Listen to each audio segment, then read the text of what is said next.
থানাত উত্তপ্ত পৰিস্থিতি। থানা তিনিআলিত পথ অৱৰোধ মৰিয়নি হৰিজন কলনীৰ ৰাইজৰ। হৰিজন কলনীৰ শম্ভু বাল্মীকি নামৰ যুৱকজনৰ হত্যাকাৰী প্ৰদীপ সিঙক নিজৰ জিম্মাত বিচাৰি ৰাইজৰ পথ অৱৰোধ। শুকুৰবাৰে প্ৰদীপ সিঙক কাৰ্বি আংলঙত গ্ৰেপ্তাৰ কৰিছিল আৰক্ষীয়ে। প্ৰতিবাদী ৰাইজৰ মৰিয়নি আৰক্ষীক হাই হাই ধ্বনিৰে উত্তাল কৰি তুলিল।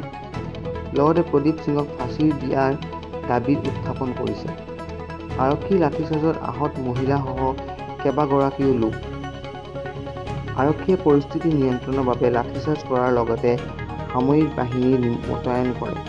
মৰিয়নি থানাত উপস্থিত যোৰহাট জিলাৰ অতিৰিক্ত আৰক্ষী অধীক্ষক মৰিয়নি চক্ৰ বিষয়া।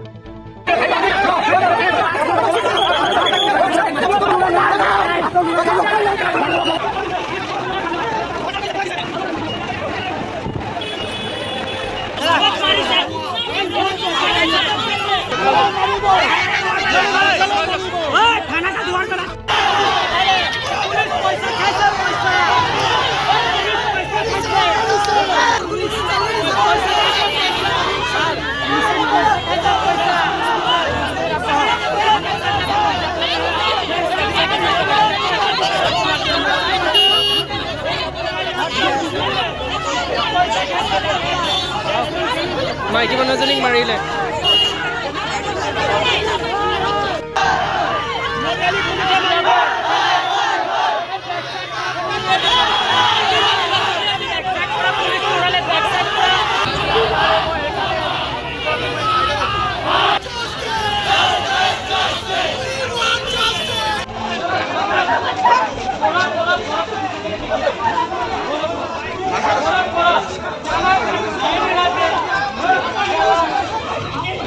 पैसा